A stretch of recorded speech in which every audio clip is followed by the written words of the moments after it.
Hi viewers, welcome to our channel. ప్రస్తుతం మనతో పాటు దాము బాలాజీ గారు సీనియర్ జర్నలిస్ట్ ఉన్నారు. వాటితో ఒకసారి మాట్లాడదాం. సార్ నమస్కారం.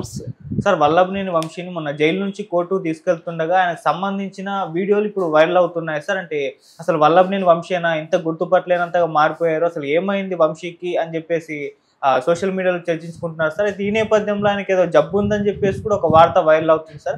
మరి నిజంగా అతనికి ఏదైనా జబ్బు ఉందా, ఆ స్థితికి అతను మారడానికి గల కారణాలు ఏంటి, మరి మీరేం చెప్తారు సార్ వల్లభనేని వంశీకి సంబంధించి? అంటే వల్లభనేని వంశీ మానసిక పరిస్థితి సరిగా లేదు అనే వార్తలు వైరల్ అవుతున్నాయి. ఆయన పిచ్చి చూపులు చూస్తున్నాడు, జుట్టు నెరిసిపోయింది, బక్కగా అయిపోయాడు.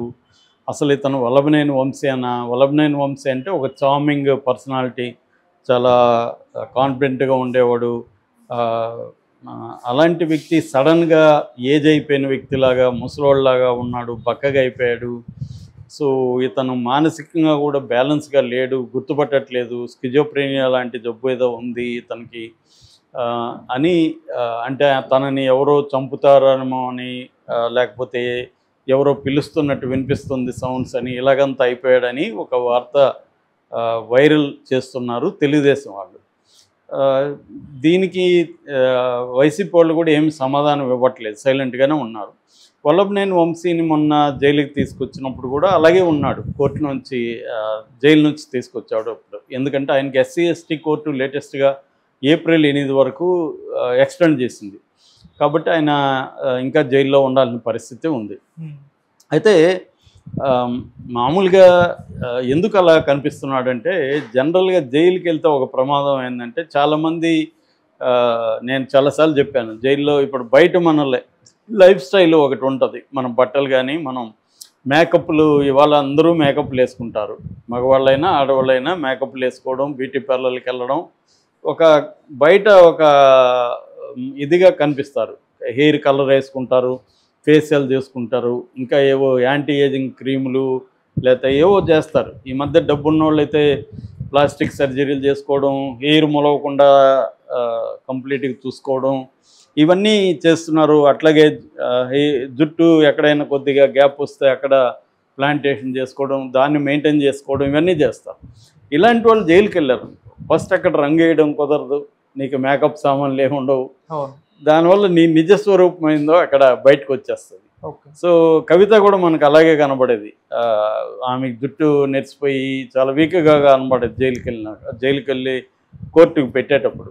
సో ఇది కామనే, ఇది ఎవరికైనా. ఇతను కూడా రంగేసుకుని ఉండేవాడు, కొంత మేకప్ చేసుకొని నీట్గా డ్రెస్అప్ అయ్యి వచ్చేవాడు.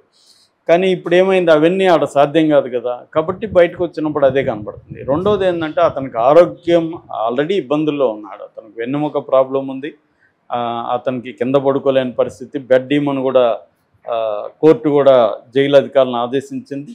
ఎందుకంటే కొంత బ్యాక్ పెయిన్ ఎక్కువగా ఉన్న వాళ్ళకి కింద పడుకోవడం, లేయడం కష్టమవుతుంది. తర్వాత ఏంటంటే, ఆయన్ని ఒకరినే ఉంచితే ఆయనకి ఇబ్బంది అవుతుంది. ఎందుకంటే ఆయన పనులు ఆయన చేసుకోలేదు. ఇప్పుడు బట్టలు ఉతకాలి, ఎవరు ఉతుకుతారు? ఫుడ్డు ఎవరు తెచ్చిస్తారు? జైల్లో పోయి తెచ్చుకోవాలి ఫుడ్డు, వాడు ఎక్కడో పెడతాడు, లేకపోతే దాన్ని క్లీన్ చేయాలి.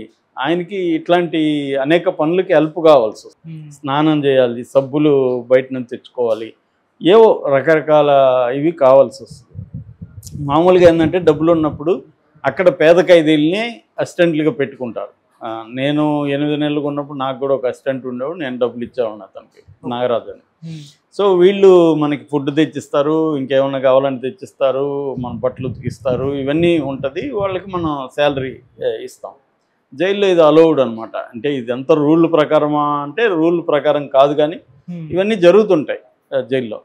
సో వాళ్ళకి హెల్ప్ అవుతుంది, వీళ్ళకి పనులు జరుగుతాయి. వీళ్ళు అన్ని పనులు చేసుకోలేరు కాబట్టి అలాగా మామూలుగా అయితే పెట్టుకుంటారు. కానీ ఈయనకి అవన్నీ లేవు. ఇప్పుడు అవన్నీ వాళ్ళకి అలవాటు లేవు. ఫర్ ఎగ్జాంపుల్ పోసాని కృష్ణమురళికి ఏ ట్యాబ్లెట్ ఎప్పుడు వేసుకోవాలి, దేనికి వేసుకోవాలో కూడా ఆయనకు తెలియదని వాళ్ళ భార్య చెప్తుంది. నేను ఇస్తే వేసుకుంటాడని. అలాగా డిపెండెన్సీ ఉంటుంది. ఇంట్లో భార్యో లేకపోతే ఎవరో ఒకరు సేవకులు ఉంటారు కాబట్టి వాళ్ళకి టైం టేబుల్ ఉంటుంది. డాక్టర్ని బట్టి వాళ్ళు ఇస్తూ ఉంటారు, వీళ్ళు వేసుకుంటుంటారు. కానీ అది ఏమి ట్యాబ్లెట్, అది ఏంది అని కూడా వీళ్ళకి తెలియకపోవచ్చు. ఎందుకంటే మిగతా పనులలో బిజీగా ఉండి ఈ విషయాలు పట్టించుకోరు వాళ్ళు. వీళ్ళకి టైం ఉండదు, పట్టించుకోరు.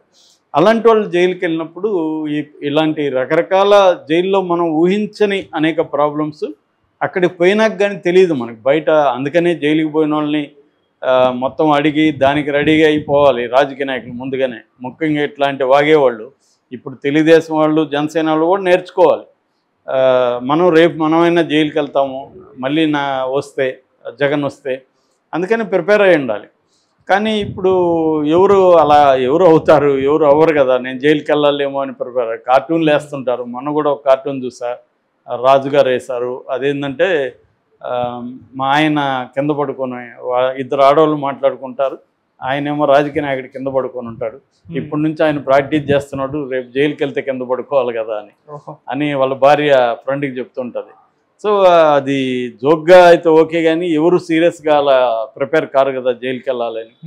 సో అందువల్ల ఈయన ఖచ్చితంగా బలహీనపడే అవకాశం ఉంది. ఆయనకి ఆరోగ్యం అయితే మామూలుగా అయితే ఆయనకి హెల్త్ ఇష్యూస్ ఉన్నప్పుడు వాళ్ళ ఫ్యామిలీ డాక్టర్స్ ఉంటారు, వాళ్ళ ఫ్రెండ్స్ ఉంటారు, వాళ్ళు సజెస్ట్ చేస్తారు. ప్రాపర్ ఫుడ్ డైట్ ఉంటుంది, మెడిసిన్స్ ప్రాపర్గా తీసుకుంటారు, లిక్విడ్స్ ఉంటాయి, ఫ్రూట్స్, రకరకాల వ్యవహారాలు బయట సాధ్యం. కానీ జైల్లో అవేమి ఉండదు. వాళ్ళు చెప్పిన టైంకి చెప్పిన ఇది తినాలి, హైజీనిక్గా ఉండదు. సో దుమ్ము, ధూళి, దోమలు వ్యవహారాలన్నీ ఉంటాయి.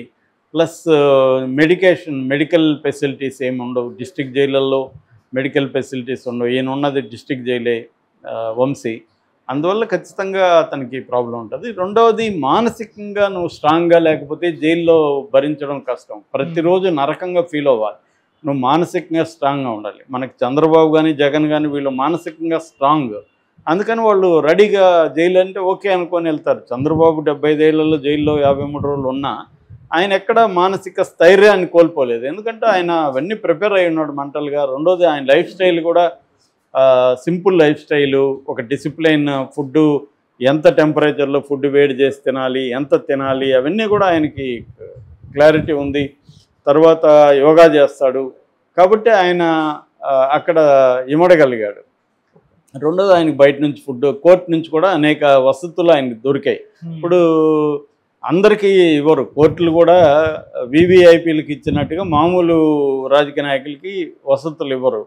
సో ఇప్పుడు ఈయన కూడా బెడ్ కావాలంటే కోర్టుకి వెళ్ళి బెడ్ తెచ్చుకోవాల్సి వచ్చి, అంతవరకు కింద వాళ్ళు ఏదో దుప్పటిస్తారు, దాని కింద దాని మీద పడుకోవాలి. అది అలవాటు లేని వాళ్ళకి నిద్ర రాదు, నరకం. తర్వాత నేను టాయిలెట్ గురించి చెప్పాను. టాయిలెట్లు మురిగ్గా ఉండే అవకాశం ఉంది. నేను అక్కడ ఎట్లా ఉంటుందని నేనైతే చూడలేదు, జనరల్గా చెప్తున్నా. రెండవది ఏంటంటే వెస్ట్రన్ టాయిలెట్స్ ఉండవు, ఇండియన్ టాయిలెట్స్. దాంట్లో అలవాటు లేకపోతే ఈయన ఖచ్చితంగా నడువు నొప్పి కాబట్టి ఈయన కూర్చోలేడు. సో ఇవన్నీ ఆయన్ని కొంగదీసేసి ఉంటాయి. అందువల్ల ఆయన అలా అయిపోయి ఉంటాడు. ఖచ్చితంగా మానసిక ఇష్యూస్ కూడా ఉంటాయి. మన జైళ్ళల్లో ఏంటంటే సైకలాజికల్ కౌన్సిలింగ్ అనేది దొరకదు. ఎవరు మామూలుగా ఫిజికల్ కౌన్సిలింగే దొరకదు మెడికల్గా, ఇంకా సైకలాజికల్ కౌన్సిలింగ్ ఏం దొరుకుతుంది? నిజానికి ఖైదీలకు సైకలాజికల్ కౌన్సిలింగ్ అనేది చాలా అవసరంగానే అది ఎవరెవరు మామూలుగా అయితే జైల్లో ఎవరెవరు వస్తారంటే క్రిస్టియన్ బ్యాచ్ వస్తారు. వాళ్ళు వచ్చి ఇంకా మనల్ని సైకలాజికల్గా డీలా పడేట్టుగా ప్రేయర్స్ పాడి మనల్ని దుఃఖంలోకి ముంచేసి వెళ్తారు. చాలామంది ఖైదీలు వాళ్ళు వచ్చినప్పుడు వాళ్ళ ప్రేయర్స్ అవి పాడి, ప్రభువా మీరు నేరం చేశారు, మిమ్మల్ని ప్రభువు క్షమిస్తాడు అవన్నీ చెప్పి అందరూ మూకమ్మడిగా ఏడుస్తుంటారు. నేను చాలాసార్లు చూసాను. నేను పక్కన కూర్చొని వాళ్ళు ఇచ్చే బిస్కెట్లు అవి తింటూ ఉండేవాడిని, వీళ్ళు ఏడుస్తుండేవాళ్ళు గుంపులు. నాకు జాలేసేది, కానీ ఏం చేయలేము మనం, అలా ఏడుస్తుంటారు. అట్లాగే వీళ్ళు వస్తారు, ఎవరు బ్రహ్మకుమారిలు వస్తారు. వాళ్ళైతే సరదాగా వస్తారు. వాళ్ళ అమ్మాయిలు కాబట్టి వీళ్ళకి ఆనందం, ఎందుకంటే అమ్మాయిల్ని చూడడం కరువు వీళ్ళకి. సో అది బాగానే ఉంటుంది. ఇంకొంతమంది పాస్టర్స్, ఫాదర్స్, వీళ్ళు చర్చ్ ఫాదర్స్ వచ్చి వాళ్ళు ఒంటరిగా వస్తారు.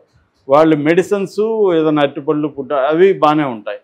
సో ఇలాగా బయట నుంచి వచ్చేవాళ్ళు తక్కువే.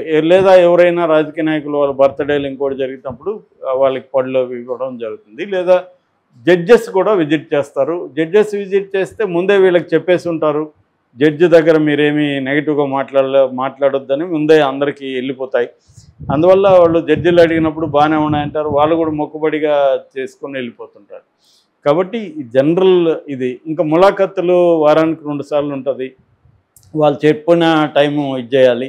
మామూలుగా అయితే మాలాంటి వాళ్ళకి అప్పుడు ములాఖత్ అంటే, నాకైతే డైలీ 10 మంది 20 మంది జైల్లో వచ్చి వెళ్తూ ఉండేవాళ్ళు. నేను ఆల్మోస్ట్ బయట ఉండేవాడిని, అంటే సెల్లు బయట.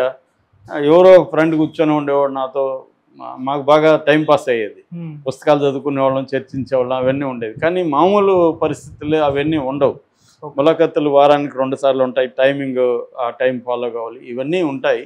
కాబట్టి అతను ఖచ్చితంగా అంటే విచిత్రమైన జబ్బులు ఉన్నాయా తెలుగుదేశంలో ప్రచారం చేస్తున్నట్టు అనేది కాదు, కానీ జనరల్గా అయితే అతనికి ఉన్న కండిషన్లో అతను అలా కనబడడంలో విచిత్రమేమి లేదు. రెండోది అతను ఇందాక చెప్పినట్టుగా బీటీ